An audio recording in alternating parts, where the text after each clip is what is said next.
Well, good morning, everyone. I'd like to welcome you all to the second day of our World War II weekend here at the Eisenhower National Historic Site. It is my great pleasure to introduce our first guest speaker of the day.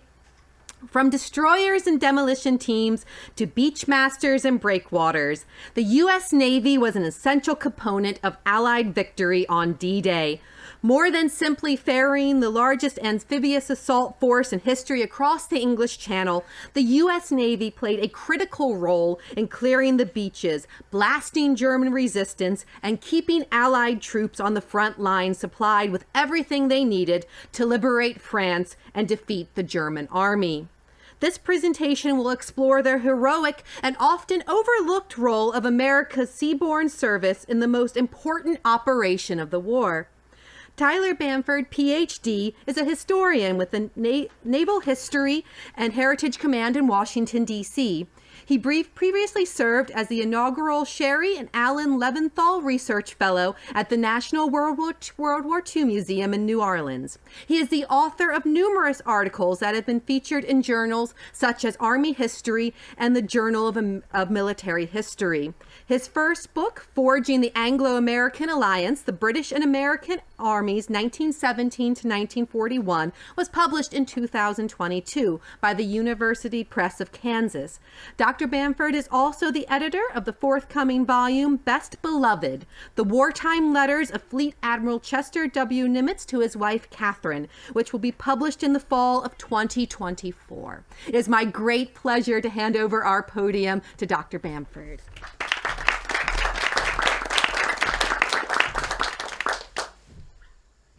Thank you so much, Alice. I really want to start by thanking the entire staff of the National Park Service, the Eisenhower Farm, for welcoming me here, Alice, Jason, Dan, and so many others for putting on this event today. And thank you all so much for coming out this morning. It's great to see so many people, but also so many friendly faces. So I'm really looking forward to the presentation today and the discussion afterwards for anyone who's interested in asking questions.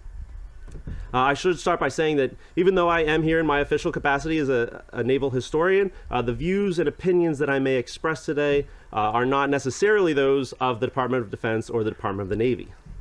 So now that disclaimer's out of the way.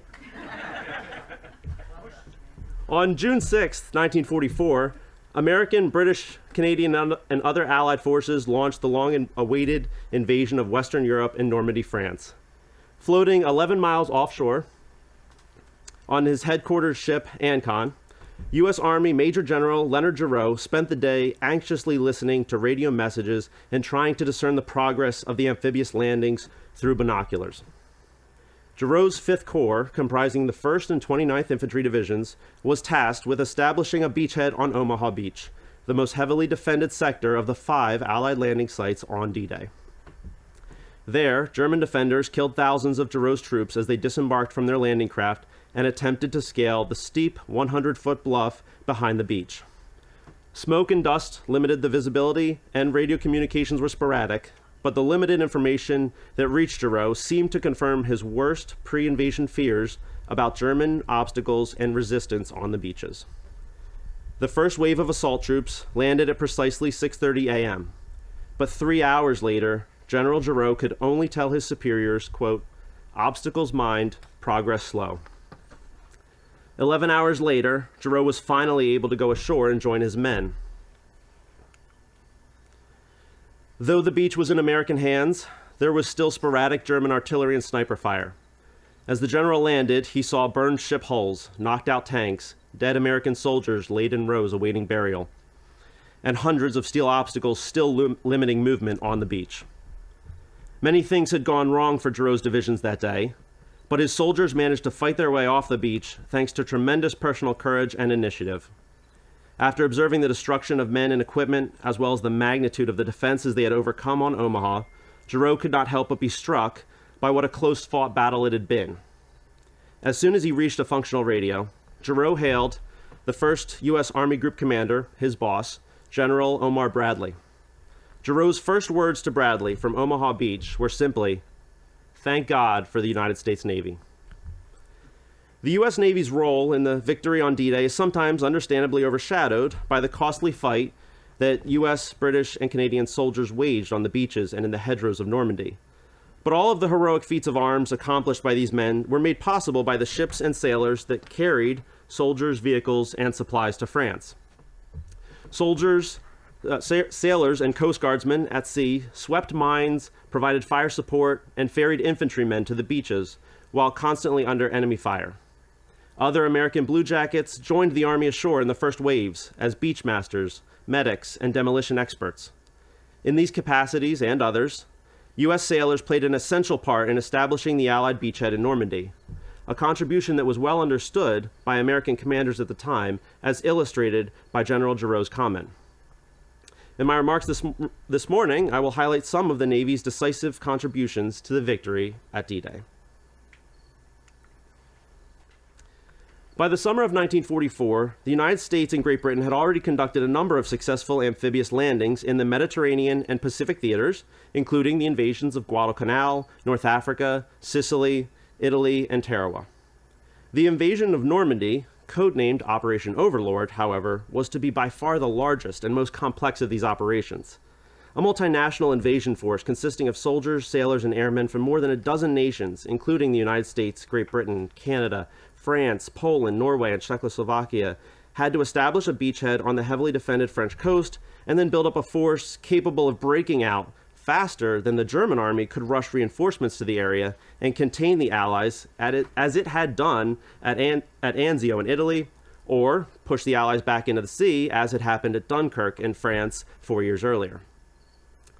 After General Dwight Eisenhower took command of Overlord, he ordered the invasion plans expanded from a 3-division to a 6-division landing, supported by 3 more airborne divisions that would be dropped behind the beaches. In order to accommodate this expanded 130,000-man assault force and the rapid buildup of millions of follow-on troops, the Allies needed an unprecedented number of ships. Arguably the most important type of ship for ensuring the success of the Normandy invasion was the landing ship tank, commonly known as LST. LSTs were far from glamorous vessels. Upon being assigned to LST 338 and seeing the vessel for the first time, pharmacist's mate, Frank Feduick of Scranton, Pennsylvania, exclaimed, quote, "Oh God, this can't be my ship. It's ugly." He thought he'd done something wrong. Despite the LST's boxy appearance, they were indispensable vessels that had a draft of less than 4 feet but could carry up to 2,100 tons of cargo. The LST was designed in November of 1941, shortly before the United States entered the war, and its most innovative feature was the doors in its bow that enabled it to directly discharge men and vehicles onto a beach after the ship intentionally ran up onto the sand at high tide. The United States, Great Britain, and Canada launched more than 1,000 LSTs during the war, and by 1944, American shipyards could build one in less than 2 months.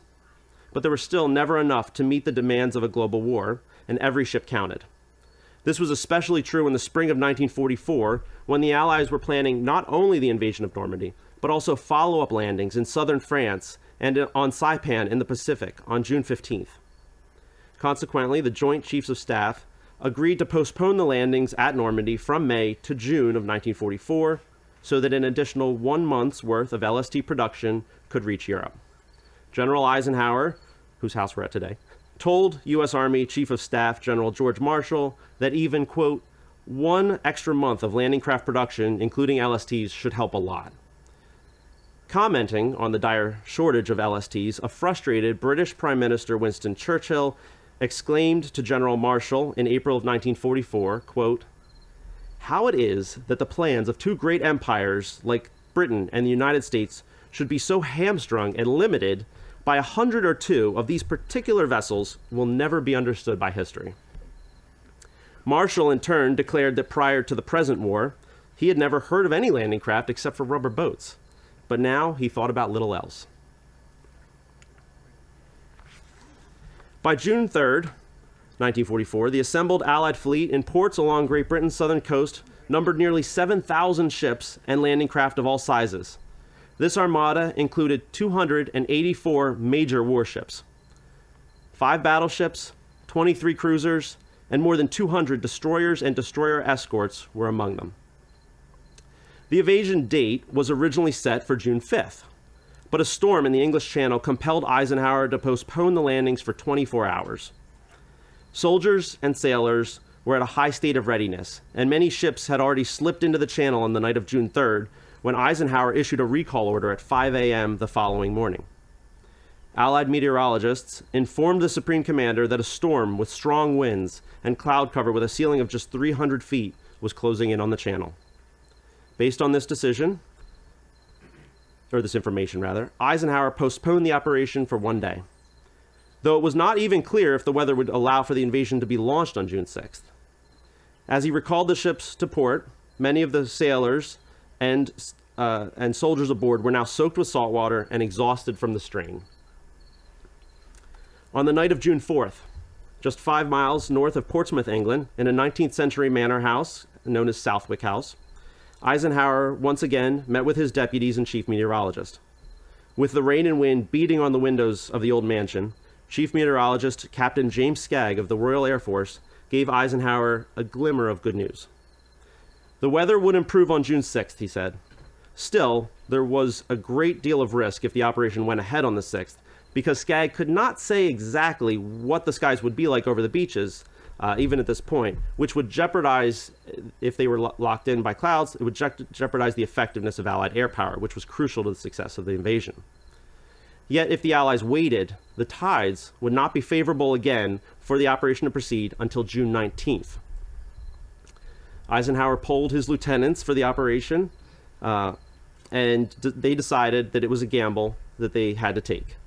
Hopefully, the skies would clear enough for Allied air power to be effective in Normandy. Eisenhower gave the order to tentatively launch the invasion, and the Great Armada cast off on the approximately 100-mile journey to the waters off Normandy. At 4 a.m. on June 5th, he met with his commanders one last time to review the latest weather report. While Skagg informed Eisenhower that the wind would remain fresh and therefore cause choppiness in the channel, the meteorologist also told Eisenhower that the weather should improve throughout the day on the 6th. The 53-year-old general stood up, walked the room with his head bowed and his hands clasped behind his back. The officers present knew that this was a decision that only he could make. "Okay, we'll go," he solemnly declared. And with these words, there was no turning back. The fleet could no longer be recalled. In the vanguard of the multinational fleet sailed more than 300 minesweepers, tasked with clearing designated lanes of German mines. With the Allies firmly in control of the air and sea, German mines posed perhaps the greatest threat to ships bound for Normandy. The Germans had laid large minefields in the channel, consisting of moored mines and bottom mines that could be detonated by pressure, magnetic, or acoustic triggers. The minesweepers, one of the ways in which they detonated these mines was to drag large magnetic cables behind them. The cables that they dragged behind them would cut the mines if they were tethered to the channel floor, and then as the mines floated to the surface, accompanying vessels or the minesweepers themselves would shoot and destroy the mines. In order to ensure safe passage of Allied vessels, American and Royal Navy minesweepers swept and marked 10 lanes all the way across the channel, and then repeatedly rechecked these lanes in case the Germans sortied and laid additional mines with planes or fast boats. The critical task of clearing as many mines as possible took minesweepers well within German artillery range off the Normandy beaches in the early morning hours of June 6th, and they did not complete their initial sweep until just minutes before the transport ships began transferring soldiers to smaller landing craft. The Navy suffered some of the first casualties of the invasion when the U.S. minesweeper Osprey struck a mine just before 6 p.m. on the evening of June 5th. 6 sailors died in the explosion. 2 more minesweepers, plus 2 troop ships, a destroyer escort, and over a dozen landing craft were lost to mines in the invasion, but the losses could have been far greater. In total, minesweepers located and destroyed more than 800 mines during and immediately after the D-Day landings. The minesweepers were protected in their dangerous task by fast, wooden PT boats commanded by the same Medal of Honor recipient, Lieutenant Commander John Bulkley, who had rescued General Douglas MacArthur from the Philippines in March of 1942. Behind them came the destroyers and the destroyer escorts that patrolled the flanks of the columns to guard against German submarines and torpedo boats. In the center, LSTs, assorted transports, and purpose-built barges called rhinos, which you can see behind this the Higgins boat in the front here, carried soldiers in their vehicles. Bringing up the rear of the column were two artificial harbors codenamed Mulberry that were constructed off of Omaha and Gold Beaches. They were protected by ships sunk in the channel to form a breakwater, and these were amusingly codenamed gooseberries. I can talk about that more in the comments if you'd like. The five invasion forces, bound for their respective beaches and sailing from dozens of ports in the United Kingdom, rendezvoused a few miles south of the Isle of Wight, at a point many sailors jokingly called Piccadilly Circus, after the notoriously chaotic and congested traffic circle in central London. Though the rendezvous and subsequent channel crossing met no German opposition, it was still an unpleasant ordeal for most soldiers and sailors. U.S. Navy Lieutenant Howard Vanderbeek of Iowa recalled his experience on one landing craft. Quote, "The voyage seemed rough. It seemed endless. Channel weather was the worst in 20 years, so we struggled with a heavy sea and poor visibility. We crew members, weary and cold from the bitter winds and raw salt spray, were silent." As Lieutenant Nathan Irwin, a member of a combat demolitions unit at Utah Beach, explained, quote, "We had to get in early in the morning because the tide was out and the obstacles were exposed. We had about an hour and a half before the tide would start coming in, so it was imperative we get our work done before that tide came in and covered up the obstacles." This was a tough job, but Irwin and other demolition men like him at Utah were able to plant explosives on the obstacles and clear out channels while contending primarily with mines and the rising tide. Demolition teams at Omaha Beach, however, faced considerably more difficulty. Famed war correspondent Ernie Pyle, who came ashore the following day, described what confronted the men who landed on Omaha Beach. Quote, "The Germans were dug into positions that they had been working on for months, although these were not yet all complete," Pyle explained. A 100-foot bluff, a couple of 100 yards back from the beach, had great concrete gun emplacements built right into the hilltop. These opened to the sides instead of to the front, thus making it very hard for naval gunfire from the sea to reach them. They could shoot parallel with the beach and cover every foot of it for miles with artillery fire. Then they had hidden machine gun nests on the forward slopes, with crossfire taking in every inch of the beach. These nests were connected by networks of trenches so that German gunners could move about without exposing themselves. None of the positions that Pyle observed on Omaha Beach were knocked out by the pre-invasion bombardment. When the Navy demolition teams at Omaha landed 3 minutes after the first landing craft touched shore, they and the other soldiers on the beach were subjected to murderous crossfire from rifles and mortars, as well as 30 pre-sighted artillery pieces and 85 machine guns atop the bluffs. And you can see in this photograph, that dark line in the background, that's the bluff that's overlooking the beach. And because they landed at low tide, the beach was exceptionally long, several hundred yards of open sand. 16 underwater demolition teams, each made up of 7 sailors and 5 soldiers, were assigned to blast boat channels 50 yards wide through the obstacles at Omaha, a challenge due to heavy fire and also the rising tide. One team was killed by enemy fire as it was landing. Another team's raft, full of explosives, was hit by an artillery round, instantly killing all but one man in the squad. The surviving team set to work, wrapping mined obstacles with volatile primacord and other explosives while under intense fire. In order to make sure that the mines on the obstacles detonated when they were destroyed, it was necessary for the demolitions men to sometimes shimmy up the logs or to stand on a comrade's shoulder and place charges directly next to the mines that were placed on the obstacles. This kind of dangerous work made a number of sailors fatalistic about their chances for survival. Death seemed to have no pattern on a beach strewn with explosives and raked with artillery and small arms fire. Lieutenant Commander Joseph Gibbons, the commanding officer of the Navy Demolitions Unit on Omaha Beach, a man who received the Silver Star for his heroism that day, reflected after the landings how, quote, "One gets rather fatalistic regarding operations of this nature. 3 of my officers were walking down the beach, footprints made by the last naval officer. He set off a mine and was blown to pieces." In the confusion of those first hours on Omaha, some sailors picked up discarded weapons on the beach and fought as infantrymen, despite having no training as foot soldiers. The landing craft that Seaman First Class Robert Gager of the 5th Engineers Special Brigade was riding in hit a mine on its way to the beach. After that, he remembered, quote, "All hell broke loose. We were getting hit from everything. The machine gun bullets hitting the side of the landing craft sounded like hail hitting a tin roof." Gauger jumped into armpit-deep water and waded to shore, and along the way was shot in the shoulder. Disoriented, separated from his group, and lacking his equipment, he joined up with some infantrymen. As he explained, "I didn't know what to do at the time, so being a demolition man, I went to see if I could help," which he did by throwing grenades into an enemy machine gun nest. While some Navy demolition men joined the infantry, others worked as best as they could to clear the obstacles that were blocking reinforcements from reaching the beach. For the first hours of the invasion, intact obstacles, visible mines, and disabled landing craft kept many of the follow-on landing craft of the second and third waves off the beach, leaving the first waves unsupported and offshore traffic delayed and confused.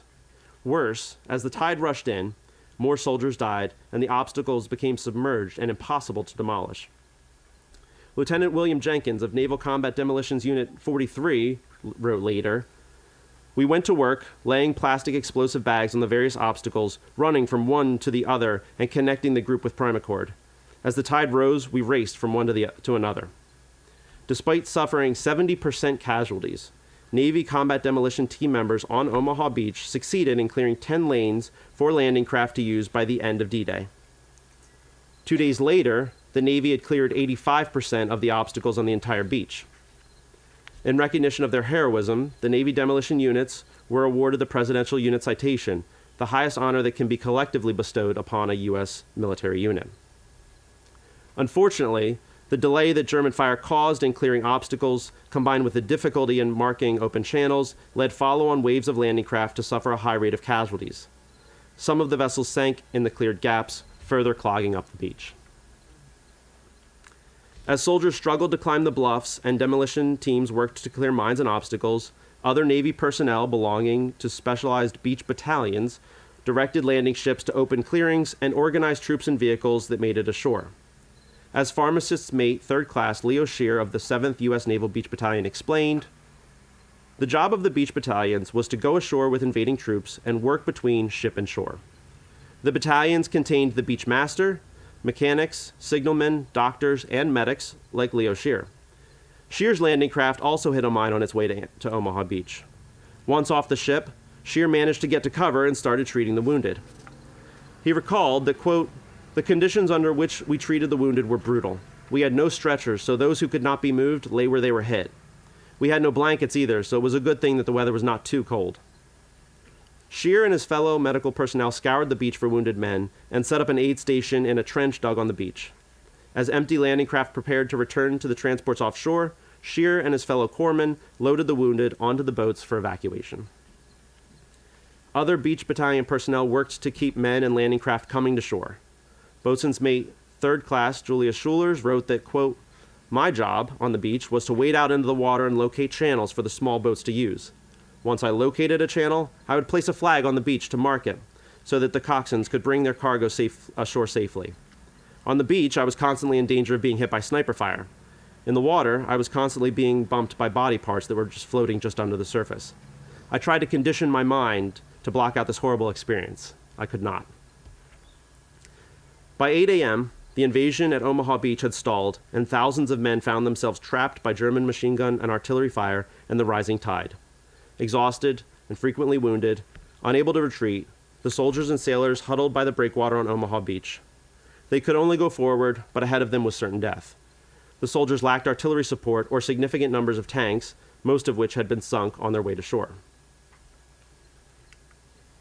As Ernie Pyle observed, "Our only exits from the beach were several swales or valleys, each about 100 yards wide. The Germans made the most of these funnel-like traps, sewing them with buried mines. They contained also barbed wire entanglements with mines attached, hidden ditches, and machine guns firing from the slopes. The German defenders had turned these natural draws into killing fields with pre-sighted artillery, as well as fortified machine gun positions and entrenched infantry. That morning, thousands of American soldiers from the 1st and 29th Divisions faced death or capture unless they could make it to the top of the bluff. It was at this moment that their salvation came from the ships offshore." To avoid causing casualties among their own soldiers, the battleships, cruisers, destroyers and other gunboats supporting the landing stopped firing on the beach just minutes before H hour, or the moment when the first troops landed. The U.S. Navy's Destroyer Squadron 18, made up of 9 Gleaves-class destroyers commanded by Captain Harry Sanders, held their fire and watched anxiously from several miles offshore as the first waves of American troops hit the beach. The plan on Omaha was for fire control teams and spotters to call for naval fire once they established themselves on the beach. However, the majority of the spotters' radios broke, were damaged by salt water, or were lost in the initial waves, and most of their operators were killed, leaving the surviving men on the beach with no way to call for assistance. Commander William McCall, on the destroyer Satyr Lee, expressed his frustration about the first hours of the invasion. Quote, "It was most galling and depressing to lie idly a few hundred yards off the beach and watch our troops, tanks, landing boats, and motor vehicles being heavily shelled and not be able to fire a shot to help them. This brewing crisis lasted for about 2 hours. Eventually, though, destroyer captains, on their own initiative, ordered their main batteries to begin firing at targets on the beach, bluffs, and draws overlooking the trapped American troops. Unable to contact fire control streams on shore, destroyer crews relied on their own observations and fired at targets of opportunity, such as German fortifications. The destroyer McCook's log for June 6th reads in part, 8:39 a.m., commenced firing on pillbox which was delivering fire against beach. 8:58 a.m., ceased firing, pillbox demolished by direct hits. McCook's crew then brought their 5-inch main guns to bear on other targets. At 9:33 a.m., the log records, commenced firing on 2 guns which were set into cliffs and were enfilading the beach. 9:46 a.m., ceased firing, batteries appeared destroyed, 1 gun emplacement plunged from the cliff, other flew into air. Other destroyers joined the fray soon after McCook.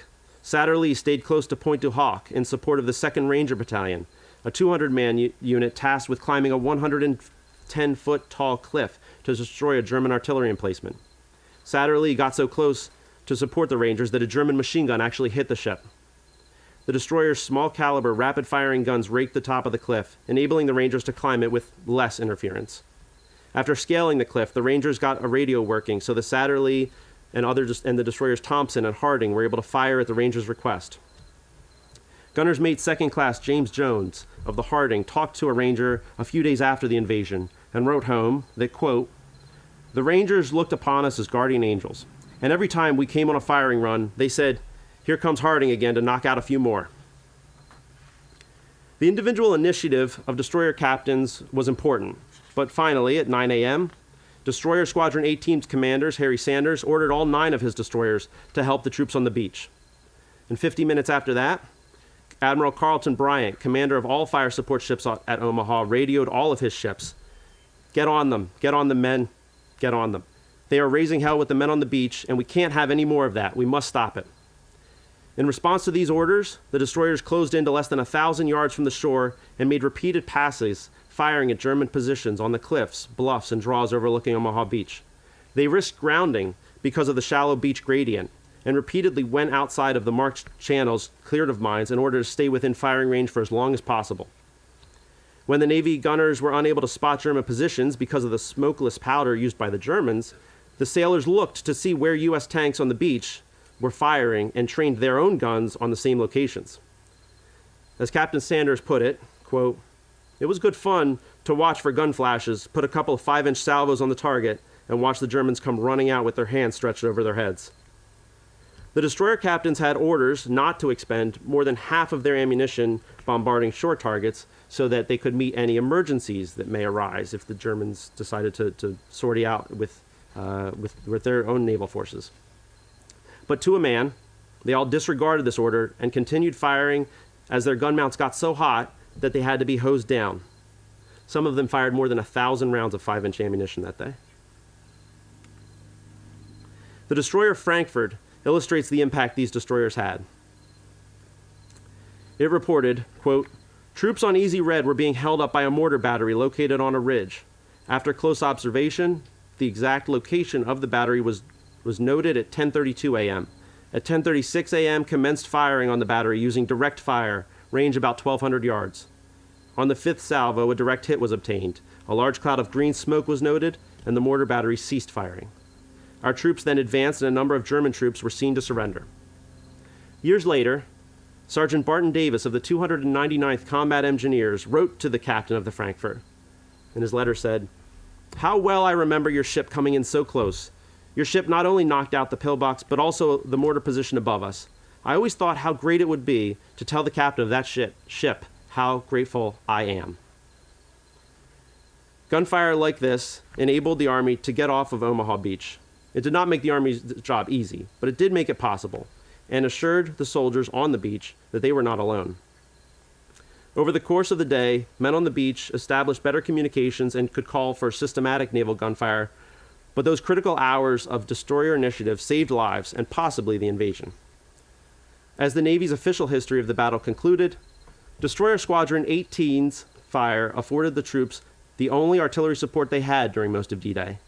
They filled the breach created by terrific loss of tanks and of amphibious trucks carrying Army guns. 1st Division Chief of Staff Colonel Stanhope Mason agreed. He wrote, "I am now firmly convinced that our supporting naval fire got us in, that without that gunfire we positively could not have crossed the beaches." D-Day, and particularly the assault on Omaha Beach, exemplified a large operation in which decisions by small groups of soldiers had far-reaching strategic impacts. The material superiority of the Allied invasion force in Normandy would have counted for little if small groups of soldiers had been unable to land on the beach and then breach the German defenses. When General Giroux thanked God for the United States Navy on the evening of June 6th, he knew that his soldiers could not have triumphed on Omaha Beach without the Navy demolition teams, beachmasters, coxswains, medics, mechanics, and destroyer crews that fought alongside them. Though perhaps not as dramatic as at Omaha Beach, this was true at Utah, Gold, Juneau, and Sword beaches as well. Over the next weeks, the Normandy beachhead expanded with U.S. Navy logistical and fire support. The 15-mile range of the battleship's main batteries meant that they continued to provide fire support for soldiers fighting in the hedgerows of Normandy until the breakout into central France during Operation Cobra a full month later in July of 1944. After a subsequent Allied invasion in southern France in August, codenamed Operation Dragoon, and the Soviet Union's massive offensive codenamed Operation Bagration, Nazi Germany entered the fall of 1944 surrounded in the west by 1 million soldiers of the Allies, and in the east by 2 million Soviets. And they faced a reckoning for their many crimes. Omaha Beach did not foreshadow the quick end of World War II. Indeed, 1944 and 1945 were the bloodiest years of the war. But Americans and other Allied soldiers and sailors in Normandy renewed the hope of liberation for millions of Europeans suffering under Nazi occupation. 14-year-old Anne Frank, in hiding with her family in an attic in Amsterdam because she was Jewish, heard of the invasion on the day it occurred and wrote in her diary, "The best part about the invasion is that I have the feeling that friends are on the way. Those terrible Germans have oppressed and threatened us for so long that the thought of friends and salvation means everything to us." Sadly, Anne would never meet these friends, but her father, Otto Frank, did, as did millions of others across Europe. They, and we, are ever grateful for the soldiers and sailors that fought and died in Normandy 80 years ago. Thank you.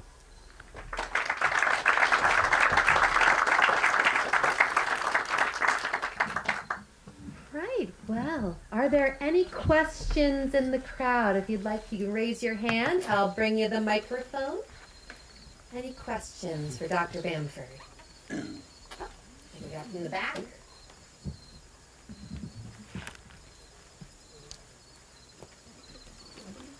Sir? Why were so many of the vehicles that landed on the beach lost that day? That's a great question. So they were lost for a variety of causes. The landing craft carrying them were sometimes sunk. The ducks, DUKW, 2.5-ton trucks that were outfitted with amphibious rigs so that they could swim, they were lost due to overloading. The swells in the channel were riding at 4 feet waves, and a lot of these vehicles, the tanks especially, the DD tanks, they only had side clearance of about 9 to 10 inches. So they were quickly swamped by water soaking over the side. Others were lost to German fire that was very accurate, and one hit on a truck carrying several hundred rounds of artillery ammunition, for example, and it was a total loss with everyone aboard. So it was, and those vehicles that did make it to shore were very conspicuous as well, and so they made even more targets for the German soldiers. So it was a lot of factors. Several of those tanks are still sunken off the beach today. But yes, I can elaborate too if you need. Thank you very much. Appreciate it. I'll put this up too. So. Thank you for a very interesting presentation. Thanks, It may be slightly out of your wheelhouse, because obviously you are an American naval historian, but can you talk a bit about the role of, for lack of a better word, the minor allies? Obviously Great Britain contributed a great deal, but I know there's a monument to the Norwegian Navy in Normandy.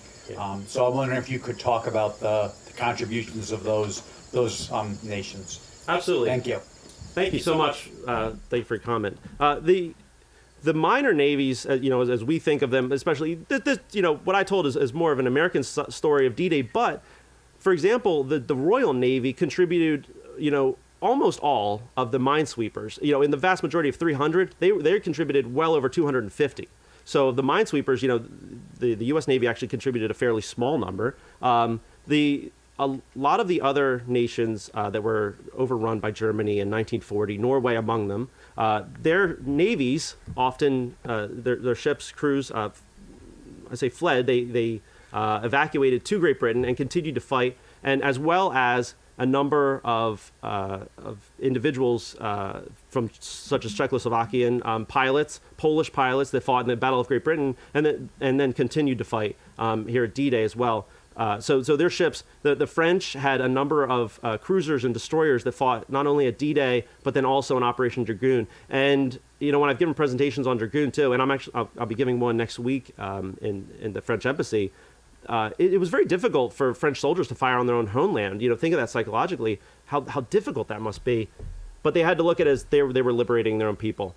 And so there was a great contribution from so many different, what we consider smaller nations, people who were there to fight the Germans to hopefully liberate their own countries one day.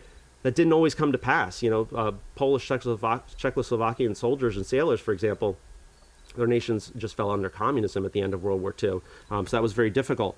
But they did make significant contributions in a lot of areas that are underappreciated, I think. So it's very, very good every chance we get to highlight the contribution of allies.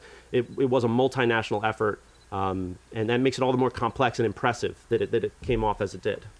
Yes, sir. Thank you. Yeah. Thanks for the presentation. I have a question about naval strategy. What were the Navy's key strategic takeaways from the D-Day landings and from supporting D-Day, and how did those change how they approached fighting the rest of the war? Thanks very much. That's a great question. I think the biggest takeaways. So every amphibious operation is different, and Normandy is somewhat unique in that, not wholly unique. The operations in southern France also had a very short kind of convoy distance to travel, but I think in the Pacific, the Navy had to carry so much more of its equipment and baggage with it to the various islands, because the LSTs were making trips back and forth across the channel, carrying back German prisoners of war and wounded immediately to hospitals. Sometimes Navy operated hospitals in Great Britain, whereas in the Pacific they couldn't do that. They had to bring more hospital ships and things with them.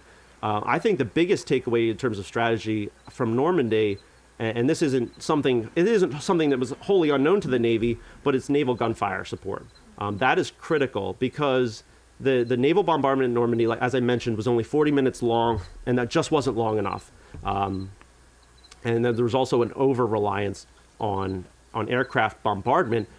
And a lot of the aircraft bombs that were used at Normandy were only 100-pound bombs, and the thought being that they didn't want to drop bombs that were too big because it might create craters too big on shore that would then provide obstacles for the vehicles that made it ashore. So a lot of these compounded factors made the landings at Omaha into a near disaster. But part of the takeaways from Normandy was that they needed more naval gunfire for pre-invasion landings, and they did in fact do that. That was also a lesson that was learned very hardly and at a great cost at Tarawa too. And so that's why when you do get to the later invasions in 1940, late 1944, 1945, especially in the Pacific, multiple days of bombardment. Of course, it's very easy for us to armchair general that sort of thing and say they should have bombarded it for longer at Normandy, but it was also a time factor. It was get the soldiers ashore and get them into a position that was defensible because they didn't know how fast the Germans would be able to move that armored division that was in Normandy to attack. And because if it came too soon and if they weren't ready, there was the potential for disaster. In retrospect, however, it should have at least been a 2 to 3 hour bombardment. And they had done this at some of the other landings in the Mediterranean too, but it was a decision, a strategic decision. They weighed the pros and cons. Same thing. Landing at low tide. But again, that's something that didn't factor into every invasion. At Omaha Beach, they landed at extreme low tide so that they could destroy the obstacles. At Tarawa, they landed not quite at full high tide, and they really needed full high tide to get over the reef. Well, there's no coral reef in Normandy, so there's a lot of different factors there. But these lessons were all written. These were all compiled in after-action reports. They did this after every operation. I've read the one for the post-action for Operation Dragoon. It's several hundred pages long. It's like, what did we learn? What did we do right? And they tried to absorb these. Every commander was responsible for overseeing that after the battle. So it's a great question. Thank you very much. Appreciate it. Yeah, it's very interesting to think about. Yes, sir. Again, thanks for a very informative talk. Thank you. I heard you mention before your talk today that you spent time at the National World War II Museum, which evolved out of the National D-Day Museum. And my understanding is that location was selected because of the Higgins boats, which were manufactured there. For those of us who would like to learn more by spending time in museums and more specifically about the role of the U.S. Navy in World War II, can you recommend some other, 2 questions. Yeah. How long do you need to see the entire World War II Museum in New Orleans? Do you need a day, a week, for those of us who haven't been there, and I haven't?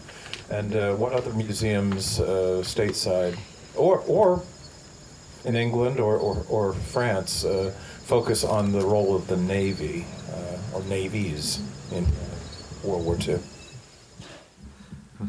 How much time do you have? So, first question. So the National World War II Museum, formerly the National D-Day, the National D-Day Museum.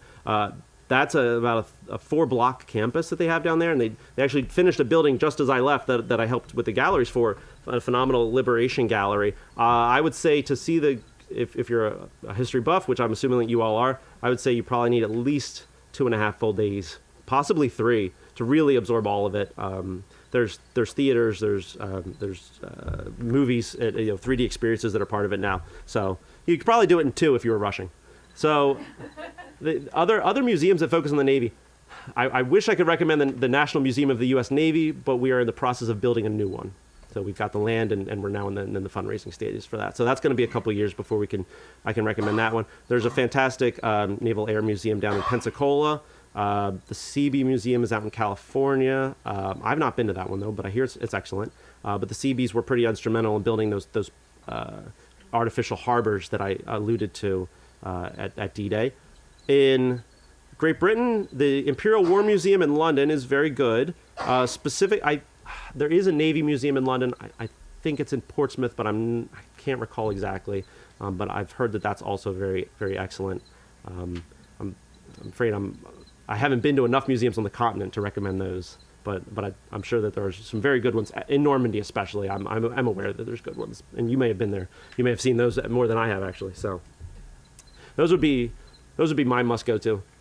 Completely unrelated, the National World War I Museum, also phenomenal museum. Yeah, we've been there. Yeah, the World War II Museum is also fantastic, great, but it's kind of like you make it a twofer because Missouri and New Orleans, they're right next door, neighbors. Distance is nothing in the western part of the country. So, but yeah, thank you so much. I wish I could give you more details on that one. But any other questions? Yeah. Yes, sir. Sure. Yeah, thanks very much. I just got one comment and one easy question, but Okay. I don't know if people are aware, but out in Du Bois, Wyoming, has been most recently built a National Military Museum of National War Vehicles. Yes, It takes I've heard. about 2 days to go through, but it's really a good museum. It's all covers all the wars. Okay. But the blimps, the Zeppelins, what would the purpose of those things be? Okay, yeah. That's a great question. So what you're seeing here is actually anti-aircraft balloons, the barrage balloons they were called. And so the thinking is that if a German aircraft, like a fighter plane, came over the landing field or over the landing zone with all of these ships here, their wings would get hit by the wires here, and it would take them down. So it would prevent them from flying at an optimal angle for attacking them. These balloons were actually, a lot of them were actually manned and run by an African-American unit that performed very gallantry on D-Day. These balloons, even though the Allies had aerial superiority over the landing beaches, it was still a great fear because aerial attack of this much concentration of shipping could have been disastrous. And so they just didn't know how much the Germans would resist it. As it turned out on D-Day itself, not that much at all. But yeah, and so you'd see this in when they were gathering in England too. There would often be barrage balloons. They were actually fairly common throughout the war. But yeah, they're just large balloons. Yeah, so it's the cables. That's the real part of it. That's the defensive part of it. Yeah, no, it's a good question. No, yeah, if you've never seen them before, they look real strange. Yeah. Oh, Yes. I think we got one more question. Yes. So the balloons, once they got to the beach, did they let the balloons? No, they held them there for days and weeks afterwards. No, they stayed up. No, they didn't. Did they travel across the channel? Yes. No, usually not. No, they usually inflated them once they got. Inflated them once Yeah. they got, Okay. Sorry. I don't know what your question was. Yes. Yeah. So, yeah. Do you want to wrap us up with? You promised a story about the gooseberries. Okay. Well, sure. Yeah. I don't think I have a slide on that one actually. Let's see. Nope. Okay. So off of Omaha and I believe it was Juneau, but someone might correct me on that one. So off of one of the British beaches and of Omaha, the Allies constructed two artificial harbors called mulberries. They brought these with them. They consisted of concrete caissons, basically concrete towers that were brought over from England, towed with, and then sunk several miles offshore. Then from these caissons would be floating causeways on pontoon bridges, and then protecting the whole thing were the gooseberries, which were dozens of ships that were sunk, brought over, and then purposely sunk in a crescent shape, protecting the mulberries from the harsh conditions. The reason they were brought over in the first place is because the weather, especially in June, July in Normandy, is not known to be very calm. They knew that the waves would be very rough. Some portions of this harbor are still there today. But true to form, on June 19th, a very violent storm hit the landing sites and all but destroyed the mulberry at Omaha Beach. The one on the British beach did survive and continued to be put into use. But these were very critical. And the reason is because you could land vehicles, especially on those harbors from ships, and not have to beach the ships. You can see how these LSTs here are on complete dry land. So these are stationary, very large, valuable stationary targets for the better part of 12 hours before the hot tide comes in again and they can back off. So if you're unloading from a harbor, you can do it faster and your ship doesn't have to stay in one place for as long. So that's where the value of them came in. And the D-Day invasion did not take a French port, and they didn't capture the port of Cherbourg for more than a month after D-Day. So that was really critical to have this capability. And then once they did capture Cherbourg, they also laid an underwater pipeline to get fuel oil from England to France too. So there's a lot of thought that goes into the logistics. Are really the less glamorous, but such an important part of operations like this. There's a saying that amateurs study battles or tactics, and professionals study logistics. A little bit. But it's very important, and that's probably what kept Eisenhower awake at night just as much as the soldiers on the beaches and and the weather primarily of all. I kind of couldn't help but be struck by the overcast nature of today and the rain last night. It was very fitting to give a talk on June 1944 in this weather. So again, thank you all so much for coming out today. I really appreciate it.